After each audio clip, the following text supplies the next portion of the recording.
Corona काल में दर्ज एक मुकदमे में वारंट रिकॉल करने के लिए नगीना सांसद चंद्रशेखर आजाद आज मुजफ्फरनगर पहुंचे। यहां मीडिया से बातचीत में उन्होंने सीओ अनुज चौधरी को नसीहत दी, साथ ही दिल्ली में वक्फ बोर्ड बिल के विरोध में हो रहे प्रदर्शन पर समर्थन का संकेत दिया। चंद्रशेखर आजाद ने कहा कि कोरोना काल में सरकार ने सुप्रीम कोर्ट के आदेश पर मुकदमे वापस लिए थे, लेकिन उनके खिलाफ विचारधारा की लड़ाई जारी रहेगी। उन्होंने यह भी कहा कि उनका समर्थन अल्पसंख्यकों और उनके अधिकारों के लिए है। 2027 के चुनावों पर सवाल पूछे जाने पर उन्होंने जयंत चौधरी के साथ गठबंधन पर कोई टिप्पणी नहीं की। उन्होंने यह भी कहा कि सरकार को धार्मिक त्योहारों पर बजट का उचित वितरण करना चाहिए और हर धर्म का सम्मान करना चाहिए। चंद्रशेखर आजाद ने प्रशासन से यह भी कहा कि पुलिस अधिकारियों को लोगों को डराने धमकाने का अधिकार नहीं है और अगर ऐसा हुआ तो वे आंदोलन करेंगे। ये समझता हूँ कोरोना काल में जो मुकदमे दर्ज हुए हैं वो सारे मुकदमे सुप्रीम कोर्ट के ऑर्डर पे सरकार ने कहा कि हम वापस ले रहे हैं, लेकिन क्योंकि हम लोग वैचारिक तौर पे सरकार से लड़ रहे हैं, केंद्र की सरकार की वैचार के खिलाफ, उनकी गलत नीतियों के खिलाफ और राज्य सरकार की भी गलत नीतियों के खिलाफ, इसलिए हमारे मुकदमे वापस नहीं लिए। तो उसी मुकदमे में यहाँ जो साथी मेरे साथ थे, जबकि ये पूरा फर्जी मुकदमा है, झूठा मुकदमा है, उसमें वारंट हुए, उसी वारंट पे उसको रिकॉल कराने के लिए यहाँ आज आपके बीच। आज दिल्ली के जंतर मंतर से जमीयत उलेमा हिंद और जो मुस्लिम पर्सनल लॉ बोर्ड के आह्वान पर एक बड़ा प्रदर्शन चल रहा है वक्फ बिल को लेकर, क्या कहेंगे इसको लेकर?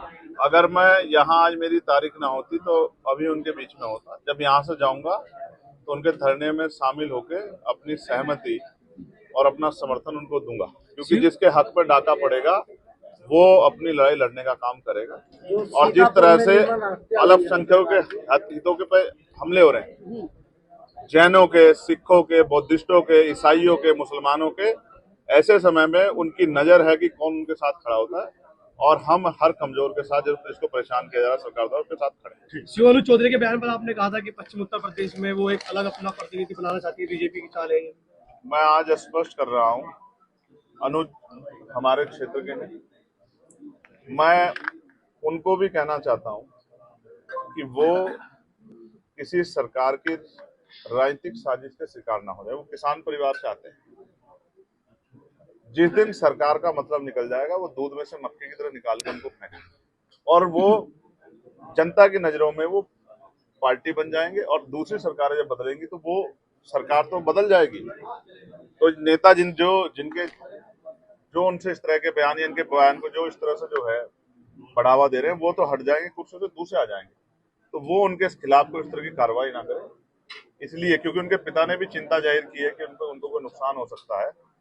हालांकि वो तो खुद सुरक्षा कर रहे हैं वहां लोगों की, लेकिन मैं फिर ये स्पष्ट कहूंगा कि मैं समझता हूं कि उनको समय रहते जो है नजर रखना चाहिए कि जो वो कर रहे हैं जाने अनजाने में उसका फायदा सरकार को हो।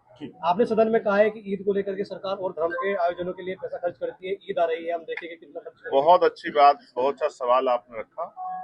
ये देश धर्मनिरपेक्ष राष्ट्र है, यहाँ सभी धर्मों का सम्मान होता है और भारतीय जनता पार्टी का नारा है सबका साथ सबका विकास। तो जिस तरह से अब ईद का त्योहार आ रहा है, अभी जगतगुरु सदगुरु रविदास महाराज जी की जयंती की उस पर तो कोई मदद नहीं की, उस पर तो छुट्टी भी घोषित जो है मेरे लड़ने के बाद रात में की 6 साढ़े 6 बजे।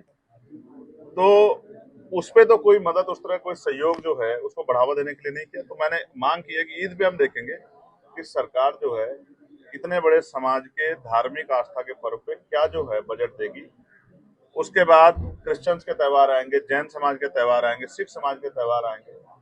जो त्यौहार आएंगे हम ध्यान रखेंगे कि बजट का कितना पैसा किस त्यौहार पर खर्च हो रहा है, क्या यहाँ सभी धर्मों का सम्मान हो रहा है, नहीं हो रहा है। मैं मुजफ्फरनगर के लिए एक बात कह दूं कि बुढ़ाना में एक घटना हुई थी, आपको याद है, और आज मुझे जानकारी मिली, सैकड़ों लोग आए हुए कि साहब हमारे ऊपर मुकदमे वापस लेने का पुलिस दबाव बनाए।